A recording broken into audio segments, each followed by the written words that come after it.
Today we're going to package white rice for long-term storage. Come join us.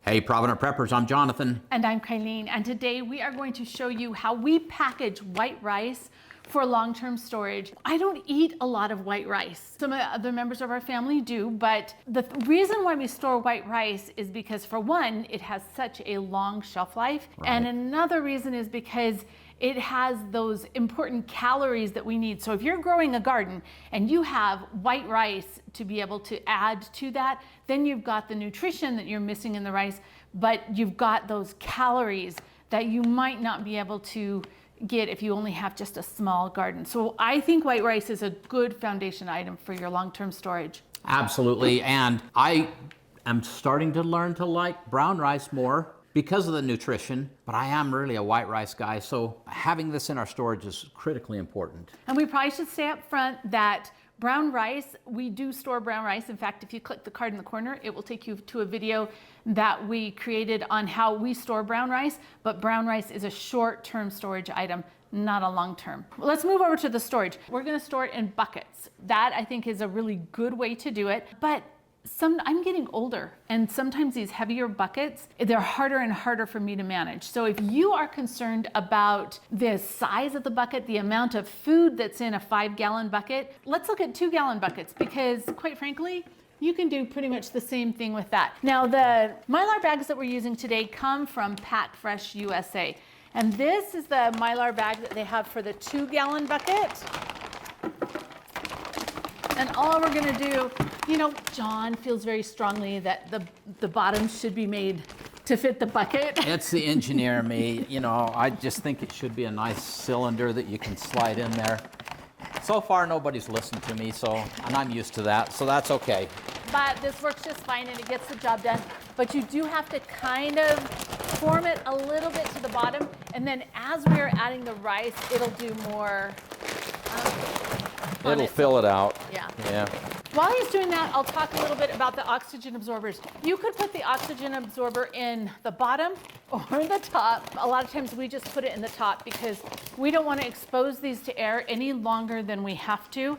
So these are 25-pound bags, and in a 5-gallon bucket, you can get usually about 35 pounds. So we're going to use a little bit more of this bag, and then we will fill our other bucket, and we'll have a little bit left, but we'll talk about that in a minute. And with this bucket's going to take up the same amount of space, no matter how much it has in it. So we want to make sure that we do a good job of tapping it down and getting as much into this bucket as we can.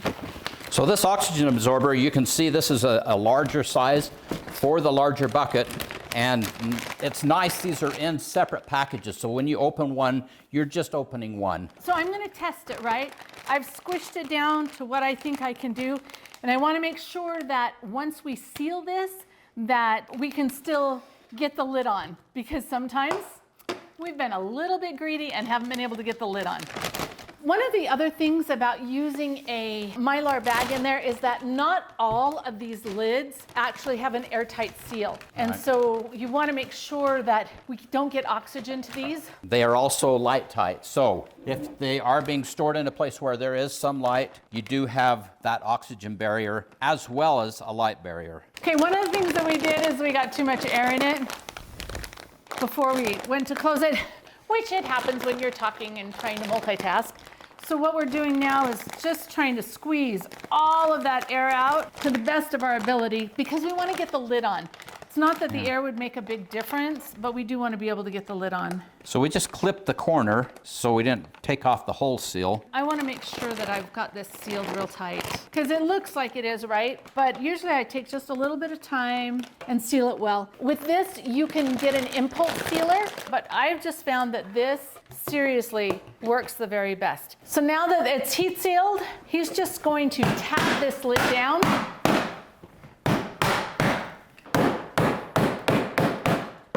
All right, labeling, super, super, super important. You always want to label with what's inside and the date. You'll be so surprised. You will forget so quickly, and you can't see through this Mylar bag, so you won't know exactly what it is that's inside. A package like this If you store it in a cool, dry, dark location, you've got about a 25-year shelf life or so. And so this is why I do the little buckets. It looks really good, right? This is all it takes to be able to package it. All right, now for the smaller one, this is so much easier to manage. And same thing, I'm trying to help this take up as much of the bucket as I can so that we don't waste that space. Now, you don't always have to buy it in a 25-pound bag. It just tends to be a less expensive way to get it. So that's what we tend to do. And this time I'm gonna do a better job of not sealing it all the way so that we can push the air out. Oxygen absorber. Oh, oxygen absorber. Do you see? Multitasking.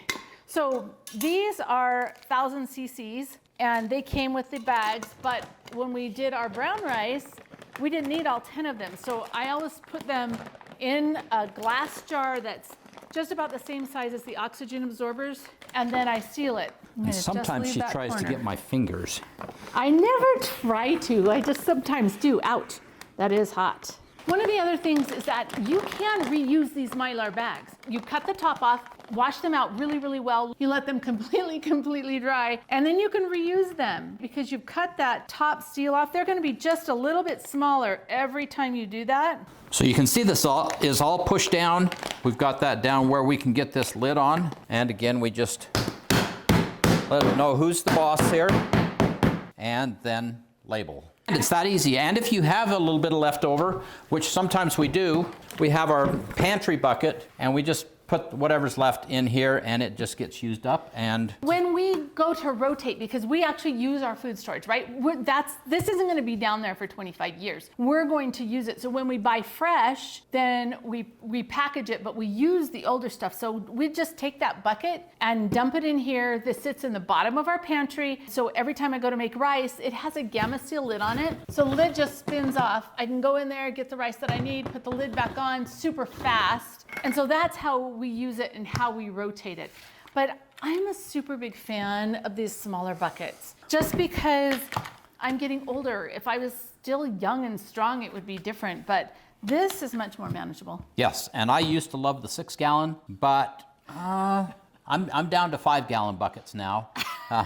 I'm down to 2-gallon buckets. And that's okay. That's just a natural process of life. As things change, we change with them. That's how easy it is to store white rice inside of buckets. You can store it without the Mylar, but you're just not going to get anywhere near as quality and as long of a shelf life. So we highly recommend the Mylar liner. And because you can reuse them, there's not as much waste.